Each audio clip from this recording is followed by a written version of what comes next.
था और बड़ा अच्छा लगा यहाँ पे सबसे मिलकर। तो बस पारिवारिक दौरा था। जी, पश्चिमी उत्तर प्रदेश यूपी की राजनीति के लिए बड़ा अहम इलाका माना जाता है और आप समाजवादी पार्टी के एमपी हैं और चूंकि रालोद और भाजपा गठबंधन है, तो आगामी विधानसभा चुनाव में पश्चिम यूपी में क्या तस्वीर रहेगी, क्या हालात रहेंगे आपकी पार्टी के? जिस तरीके से पार्टी की परफॉर्मेंस 2024 के लोकसभा चुनाव में रही, हमें उम्मीद है उसी तरीके से हम 27 में भी समाजवादी पार्टी अपना परचम लहराएगी, गठबंधन मजबूत रहेगा और इंशाल्लाह हम जीतेंगे 27 में। सांसद जी, महिला सशक्तिकरण पर आप क्या कहना चाहिए? जैसे आप सांसद हुई और कहीं न कहीं आपने अपने तौर पे महिलाओं की आवाज़ को बुलंद किया, क्या लगता है भविष्य में भी ऐसी चीज़ें बढ़ेंगी? जी बिल्कुल, हमारी कोशिश है कि ज़्यादा से ज़्यादा महिलाएं आएँ। एक जो 33% इन्होंने रिजर्वेशन का बिल पास किया है, वो धरातल पर उतरना बेहद ज़रूरी है, क्योंकि हमें लीडरशिप देने की ज़रूरत है महिलाओं को कि वो अपनी आवाज़ खुद उठा सके।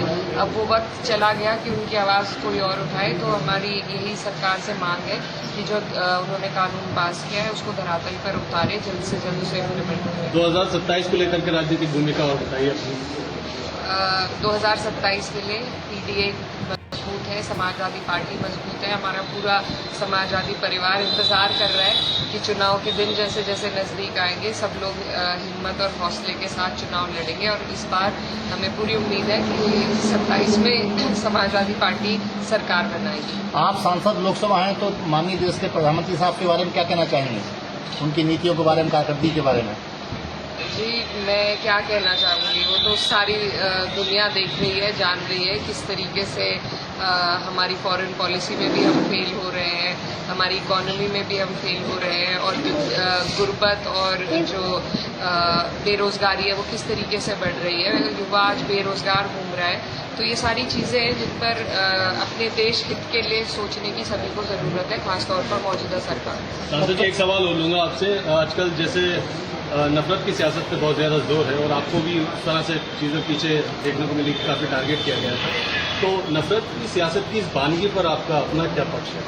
देखिए, ये दस्तूर ऊपर से चलता है और सरकार के ज़रिए से, उनके सहारे से ये दस्तूर चलाया जा रहा है और ये बहुत अफसोसजनक है हमारे लिए। दिल दुखता है कि वो जो हमारा हिंदुस्तान हुआ करता था आज से 10-15 साल पहले, आज हालात इतने बदल गए हैं कि पड़ोसी से नाराज़ है, नफरत की भावनाएं लेके लोग जी रहे हैं। तो ये इसमें कहीं ना कहीं जो सोसाइटी पर जो प्रभाव पड़ता है सरकार की पॉलिसीज़ का, उनकी नीयत का, तो देखने को मिल रहा है और इन्होंने हमें बहुत पीछे धकेल दिया है।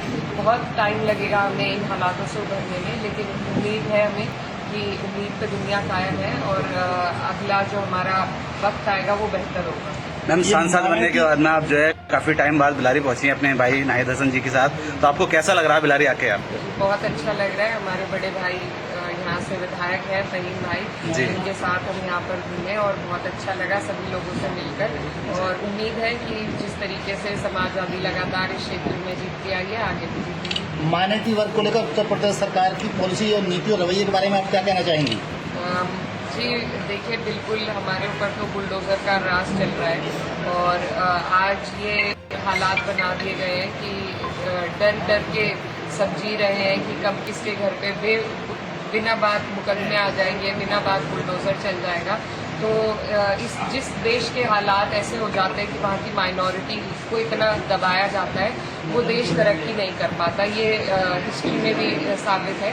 तो हमें उम्मीद है कि सभी लोग जो हमारे देश में जी रहे हैं उनको हिम्मत, हौसले और डिग्निटी के साथ जीने का मौका दे ये सरकार, और नहीं तो ऐसी सरकार को हम बदलें। बिलारी की जनता को आप क्या संदेश देना चाहेंगे, आप यहाँ आए हैं? मेरा यही संदेश है कि जिस तरीके से अमन भाईचारे के साथ देश के लोगों को जीना चाहिए, यहाँ के लोग उस तरीके से अपने भाईचारे को कायम रखें, आगे बढ़ें और जैसे उन्होंने आज तक यहाँ पर समाजवादी का झंडा बुलंद रखा, आगे भी बुलंद